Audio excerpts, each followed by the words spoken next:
مسئله 2.16 توی این مسئله میگه یک کابل به این عضو OA وصل شده که توی کابل کشش تی هست. مقدار تی رو داده 100 نیوتن و مقدار این تتا رو تو لحظه‌ای که این عضو قرار گرفته داده 35 درجه.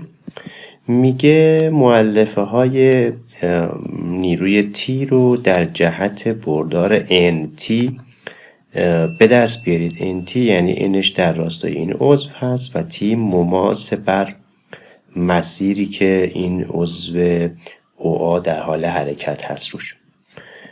میگه این مؤلفه ها رو به دست بیارید. خب برای به دست آوردن مؤلفه ها این تی کشش توی کابل چون ثابته، این تی عملا داره به این نقطه وارد میشه و ما برای اینکه این تی رو تجزیه بکنیم به این مؤلفه و مؤلفه تی در راستای مسیر حرکت لازمه که زاویه ها رو بدونیم.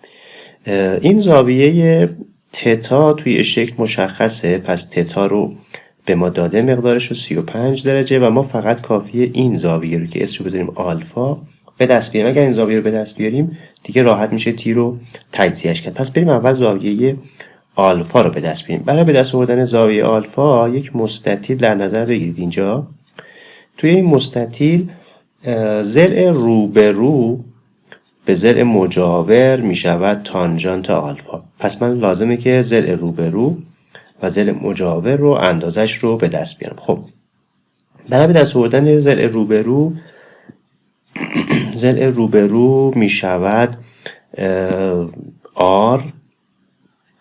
پس ضلع روبرو اسمشو بذاریم مثلا Y می شود R منهای با این قسمت برابر با، اگر مثلث اینجا رو در نظر بگیریم، این مقدار که چون طول OA برابر هست با R، پس این قسمت عمودی می شود R سینوس تتا. پس R منهای R سینوس تتا میشه مقدار وای ما. مقدار x به چه شکلی به دست میاد اگر این طول رو اسمشو بذاریم x؟ خب یه r اینجا داره، پس r به اضافه با این قسمت با مؤلفه قسمت طول افقی مثلث بالایی برابره که میشه r کوسینوس تتا. پس به اضافه r کوسینوس تتا. خب حالا اگر من تانژانت بخوام بگیرم، تانژانت آلفا میشه نسبت ضلع مقابل یعنی y یعنی r منهای r سینوس تتا به ضلع مجاور یعنی r به اضافه r کوسینوس تتا. خب از صورت و مخرج یه r میتونیم فاکتور بگیریم و این r ها با هم ساده میشه، یعنی صورت میشه 1 منهای با سینوس تتا، مخرج میشه 1 به اضافه با کوسینوس تتا. خب مقدار تتا رو هم که داریم توی صورت سوال داده به 35 درجه، من جایگذاری بکنم مقدار تانژانت آلفا رو به دست بیارم. 1 منهای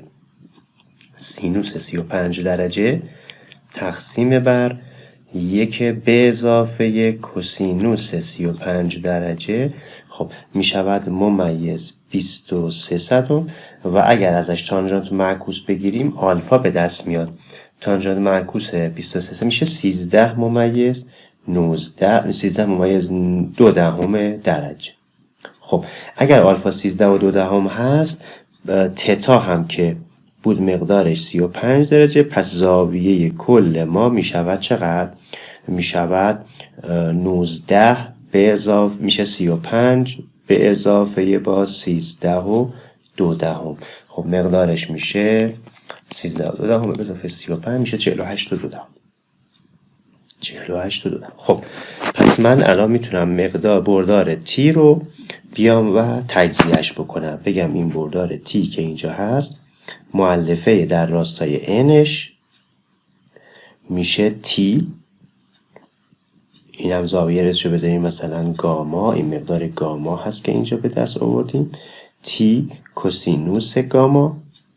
خب تی رو مقدارش رو داشتیم 100 ضرب در کوسینوس 48 و 2 دهم میشه کوسینوس 48 و 2 دهم ضرب در 100 میشود 66 و 7 دهم نیوتن و در جهت تی هم می شود تی سینوس گاما 100 ضرب در سینوس 48.2.